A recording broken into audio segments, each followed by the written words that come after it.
I was just wondering how many people have actually been to a City of Charleston planning commission, committee, whatever meeting? Not for your own interest or project. Okay. Well, then you've seen the fact that an astonishing aspect of those meetings is that when a project is called for review, even if the applicant for the project isn't there, that employees of the planning office will get up and pitch and suggest and push that project for them. It's you've probably seen, it's rubber stamping that's just bizarre. Now, you need to go when you can and attend those. And how do you find out what's going on? I didn't know until it landed, you know, where we are, and it was so outrageous. You can sign up for on the city site to be on an email list where in your inbox, in addition to all the other garbage that comes in, this isn't garbage, you'll be notified of the projects and when they're going to be heard and so forth. It's an excellent way to know that you look at the agendas of these meetings and you go, 800 homes? And then when you're sitting in traffic the next morning trying to get off this island or onto it for an inordinate amount of time that no one should deserve, and certainly you don't see in traffic the developers or the politicians bumper to bumper with you, you can go to that meeting and say, wait a minute, no. And you can speak your voice and let it be heard. And then the media needs to get involved as well, because no one down at City Hall likes bad press. That's right. And this is legitimate, because this island is at risk because of the rubber stamping, because of the ignorance of the fact that traffic is absolutely gridlocked. Everyone needs to speak up, as Phil said. It's got to come from the bottom. If I can jump in for 1 second, I grew up in Levittown, Long Island. And the very first studies that I've been able to find that show that development destroys the watershed were done in Levittown in the 60s. You know, done, here I am, all over again. There is a new development along almost the size, half the size of Levittown, or a little bigger, being built. Long Point Savannah. Long Point Savannah is going to dump its stormwater into the Stono River. So you think the Stono River is healthy? Why? You build that, why? Now, we say progress is necessary, we have to have progress. You don't necessarily have to allow unlimited home building with no impact fees.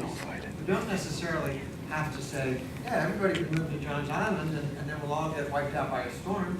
We need to be a little more careful about this and say, well, we should really build inland. As a matter of fact, that's where the big factories are going.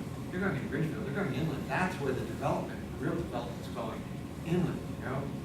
Drive in, even if you drive up, you know, up into Hanahan, that's where the big, all the machinery and stuff is, right? So it's moving inland.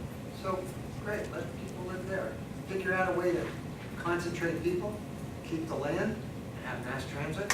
Look at your really good things. Yeah. Is there a rhyme or reason to the 15 feet thing? Sure. 14 feet is the 100-year flood. And what I was proposing was we don't build developments below 14 feet. If you build a house here that's lower than that, you have to elevate it so your finished floor height is 14 feet, so you can get flood insurance. So that's where that comes from. But you go, the McClellan bill was 23 feet. Yeah. Finished floor on my house is 21 feet. So arm and build up higher if you can. I didn't know how low, and I didn't know, I hadn't seen these maps when I built my home, otherwise I probably wouldn't have. Where it is. You know, I'm not saying I'm a special person. But don't feel bad, I'm screwed, I'm at 13.2. I'm going to sleep with a normal. Yeah, that's just 100%. Sure.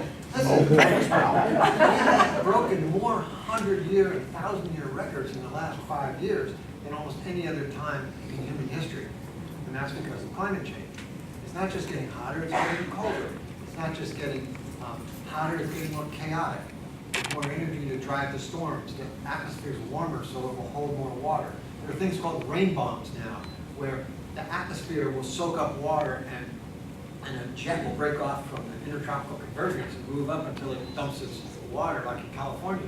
There's more water than the Mississippi River can hold up in the atmosphere, streaming north sometimes. So it stops in Charleston, we get 35 inches of rain, or 30 inches of rain. It goes to California, gets 17 inches of rain, and one side. Those are called rain bombs. I tried to figure it out. I don't know. Yeah, it's crazy. So you have to sort of prepare for that. So what can you do? The next city council meeting, I believe, is February 13th. There's the easily accessible time of 5 p.m. downtown. But that said, if we can get 400 or 500 people at every city council meeting for the next year, and I realize it's a sacrifice, it's difficult, but yes, what can you do? When you stand up and tell them what's happening because of what they are doing, that's really powerful. Phil and a bunch of other people were at the city council meeting in